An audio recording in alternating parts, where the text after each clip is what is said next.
മലപ്പുറത്ത് ലഹരി ഉപയോഗിച്ച 10 പേർക്ക് HIV സ്ഥിരീകരിച്ചിരിക്കുന്നു.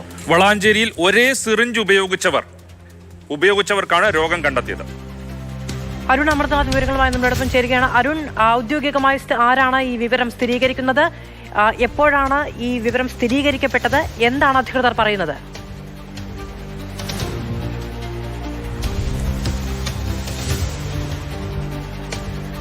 അരുൺ, കേൾക്കാമോ? ഒരു കാര്യം, അതായത് ആരോഗ്യവകുപ്പ് ഇത്തരത്തിൽ നടത്തിയ ഒരു പഠനത്തിൽ കൂടിയാണ് കണ്ടെത്തൽ.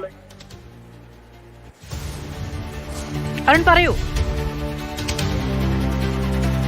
ഗുരുതരമായ ഒരു കണ്ടെത്തലാണ് നടന്നിരിക്കുന്നത്. ഏറെ ാക്കുന്ന ഒരു കണ്ടെത്തലാണ്. ഈ ആരോഗ്യവകുപ്പ് നടത്തിയ ഒരു പഠനത്തിന്റെ കൂടി അടിസ്ഥാനത്തിലാണ് ഇപ്പോൾ അതിലൊരു ഔദ്യോഗിക സ്ഥിരീകരണം കൂടി മലപ്പുറം DMO ആർ രേണുക നടത്തിയിരിക്കുകയാണ്. അതായത് ഈ എയ്ഡ്സ് വ്യാപനം മലപ്പുറം വളാഞ്ചേരിയിൽ കൂടുതൽ പേരിലേക്ക് എയ്ഡ്സ് വ്യാപിക്കുന്നതായി കണ്ടെത്തി. അത് ഒരേ സിറിഞ്ച് ഉപയോഗിച്ച് ലഹരി ഉപയോഗിച്ച ആളുകൾക്കാണെന്നുമാണ് ആരോഗ്യവകുപ്പ് കണ്ടെത്തിയത്. നേരത്തെ എയ്ഡ്സ് കൺട്രോൾ സെല്ലിനെ ഉൾപ്പെടെ വിവരം അറിയിക്കുകയാണ് ഉണ്ടായത്. കഴിഞ്ഞ 2 മാസത്തിനിടെ 9 പേർക്കാണ്, അതായത് 6 സ്വദേശവാസികൾക്കും 3 ഇതര സംസ്ഥാന തൊഴിലാളികൾക്കും ഇത്തരത്തിൽ HIV വ്യാപനം ഉണ്ടായിരിക്കുന്നു. അതായത് ലഹരി ഒരേ സിറിഞ്ചിലൂടെ കുത്തിവെച്ച 9 പേർക്കാണെന്ന് നിലവിലെ ആരോഗ്യവകുപ്പിന്റെ പഠനത്തിൽ നിന്ന് വ്യക്തമായിരിക്കുന്നത്. അത് ഉപയോഗിച്ച് കേന്ദ്ര ആരോഗ്യ മന്ത്രാലയത്തിനും എയ്ഡ്സ് കൺട്രോൾ സെല്ലിനെയൊക്കെ ഇപ്പോൾ ആരോഗ്യവകുപ്പ് ഇതിന്റെ പഠനത്തിന്റെ റിപ്പോർട്ട് നൽകിയിട്ടുണ്ട്. കൂടുതൽ പഠനം നടത്താൻ ആവശ്യപ്പെട്ടിട്ടുമുണ്ട് എന്നുള്ളതാണ് ഈ ഘട്ടത്തിൽ ലഭിക്കുന്ന വിവരം. ഏറെ ആശങ്കയുണ്ടാക്കുന്ന ഒരു വാർത്തയായി തന്നെയാണ് നമ്മുടെ മുന്നിലേക്ക് ഇത്തരത്തിൽ ഒരു ലഹരി ഉപയോഗത്തിലൂടെ ഇത്തരത്തിൽ HIV വ്യാപനം ഉണ്ടായിരിക്കുന്നു എന്ന് ഏറെ ആശങ്കയുണ്ടാക്കുന്ന ഒരു വാർത്ത നമ്മുടെ മുന്നിലേക്ക് ഈ ഘട്ടത്തിൽ വരുന്നത്. മാധു, രാജീവ്. അരുണി, ഇതിന്റെ ഒരു സാമൂഹ്യ പ്രശ്നം എന്താണെന്ന് വെച്ചിട്ടുണ്ടെങ്കിൽ ഇതര സംസ്ഥാന തൊഴിലാളികളൊക്കെ ഉൾപ്പെടുന്നു, അതിനോടൊപ്പം തന്നെ കേരളത്തിലുള്ളവർ ഉൾപ്പെടുന്നു. ഇവരെ കൃത്യമായി ഐഡന്റിഫൈ ചെയ്യുകയും അവർക്ക് ആവശ്യമായ സംവിധാനങ്ങൾ ഒരുക്കി നൽകുകയും മറ്റ് മാർഗനിർദ്ദേശങ്ങളോ മുന്നറിയിപ്പുകളോ ബോധവൽക്കരണമോ നടത്തുകയോ ഒക്കെ ചെയ്തിട്ടുണ്ടോ? അതായത് നിലവിൽ അത്തരത്തിലുള്ള നടപടികളിലേക്ക് കാര്യക്ഷമമായ ഒരു പഠനം നടത്തി കടക്കുക തന്നെയാണ് ആരോഗ്യവകുപ്പിന്റെ ലക്ഷ്യം എന്ന് പറയുന്നത്.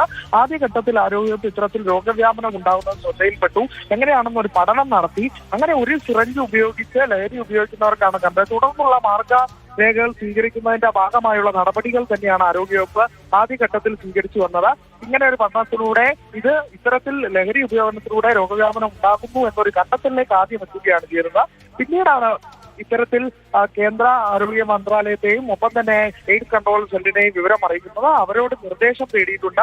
ഒപ്പം തന്നെ കൂടുതൽ പഠനം നടത്താൻ ആവശ്യപ്പെടുകയും ചെയ്തിട്ടുണ്ട് എന്നുള്ളതാണ് ആരോഗ്യവകുപ്പ് ഈ ഘട്ടത്തിൽ തന്നെ നമുക്ക് ലഭിക്കുന്ന വിവരം. ഒപ്പം തന്നെ ഇത് എത്രത്തോളമാണ് ഇതിന്റെ വ്യാപന സാധ്യത എന്നുള്ള കാര്യങ്ങളൊക്കെ ആരോഗ്യവകുപ്പ് പഠിച്ചു വരുന്നുണ്ട്. വലിയ രീതിയിലൊരു വർധനവ് രോഗവ്യാപനത്തിൽ HIV രോഗവ്യാപനത്തിൽ ഉണ്ടായി എന്ന ഒരു വിവരത്തിന്റെ അടിസ്ഥാനത്തിൽ കൂടി ആരോഗ്യവകുപ്പ് നടത്തിയ ഒരു പഠനത്തിന്റെ കൂടെ ഫലമായാണ് ഇത്തരത്തിൽ ഞെട്ടിക്കുന്ന ഒരു വിവരം നമുക്ക് ലഭിക്കുന്നത് എന്നുള്ളതാണ്. 3 ഇതര സംസ്ഥാന തൊഴിലാളികളും 6 സ്വദേശവാസികൾക്കുമാണ് ഇത്തരത്തിൽ രോഗവ്യാപനം ഉണ്ടായിരിക്കുന്നത് എന്നുള്ള കാര്യമാണ് നമുക്ക് ഈ ഘട്ടത്തിൽ ആരോഗ്യവകുപ്പ് ലഭ്യമാകുന്നത്. വലിയൊരു പഠനം തന്നെ ആവശ്യമാണ്. അത് നടന്നുകൊണ്ടിരിക്കുക. തുടർ പഠനവും ആവശ്യമായ വിഷയം തന്നെയാണ്. മാധു, ഇപ്പോൾ ജില്ലാ മെഡിക്കൽ ഓഫീസർ രേണുക ഇതിനെ കുറിച്ച് സംസാരിക്കുന്നു. അത് കേൾക്കാം. ആയിട്ടുള്ള ആളുകളെ കണ്ടെത്തുകയും അതിലൊരു വ്യക്തിയെ കണ്ട് അവരെ കൗൺസിൽ ചെയ്ത് ടെസ്റ്റിങ്ങിന് വിധേയമായപ്പോഴാണ് ഈ കഴിഞ്ഞ 2 മാസമായിട്ട് നമുക്ക് ഒരു 10 പേരെ നമ്മൾ ഐഡന്റിഫൈ ചെയ്തു. ഇതിപ്പോ നമ്മുടെ ജില്ലയിൽ തന്നെ മറ്റു സ്ഥലങ്ങളിലും ഉണ്ടാകാം. 10 പേരെ ഇതിനകം കണ്ടെത്തി. ജില്ലയിൽ തന്നെ മറ്റുള്ളവർ ഉണ്ടാകാം എന്ന് DMO പറയുന്നു. അങ്ങനെയാണെങ്കിൽ സംസ്ഥാനത്ത് ഇതിലധികം ഉണ്ടാകും. ഇത് ഈ HIV ബാധയെക്കുറിച്ച് നേരത്തെ ആദ്യകാലങ്ങളിൽ കേട്ടു തുടങ്ങുമ്പോൾ തന്നെയുള്ള ഒരു കാര്യമാണ്. ഒരേ സിറിഞ്ച് ഉപയോഗിച്ച് അത് വേണ്ട വിധം സ്റ്റെറിലൈസ് ചെയ്യാതെയും ഒക്കെ ചെയ്തു കഴിഞ്ഞാൽ ഇത്തരത്തിൽ രോഗം പകരും എന്നുള്ളത്. അത് ഈ ലഹരിമരുന്ന് ഉപയോഗത്തിലൂടെ ഇത്തരത്തിൽ പകരാനുള്ള സാധ്യത വളരെ കൂടുതലാണ്. അങ്ങനെയെങ്കിൽ കേരളത്തിൽ പലയിടത്തും ഇത്തരത്തിൽ രോഗികൾ ഉണ്ടാകാനുള്ള സാധ്യതയുണ്ട് എന്നുള്ളതാണ് ഈ വാർത്തയിൽ നിന്ന് മനസ്സിലാക്കേണ്ടത്. ഇപ്പോൾ ആരോഗ്യവകുപ്പ് തന്നെ നടത്തിയ ഒരു പഠനത്തിലാണ് ഇത്തരം വിവരങ്ങൾ ലഭ്യമാകുന്നത്. ഇതര സംസ്ഥാന തൊഴിലാളികൾ നമുക്കറിയാം ഒരുമിച്ച് താമസിക്കുന്നവരാണ്. ഒരു ദിവസം ലഹരി ഉപയോഗിക്കുന്ന അതേ ഇടങ്ങളിലല്ല പിറ്റേ ദിവസം ഇതുമായി ബന്ധപ്പെട്ട് ഒരുപക്ഷെ അവർ സമയം ചെലവഴിക്കുകയോ അല്ലെങ്കിൽ ലഹരി ഉപയോഗിക്കുകയോ ചെയ്യുന്ന ആ ഘട്ടത്തിൽ നോക്കുകയാണെങ്കിൽ ആ പ്രദേശത്ത് വ്യാപകമായ ഒരു പരിശോധനയും അതിനോടൊപ്പം തന്നെ പഠനവും ആവശ്യമുണ്ട്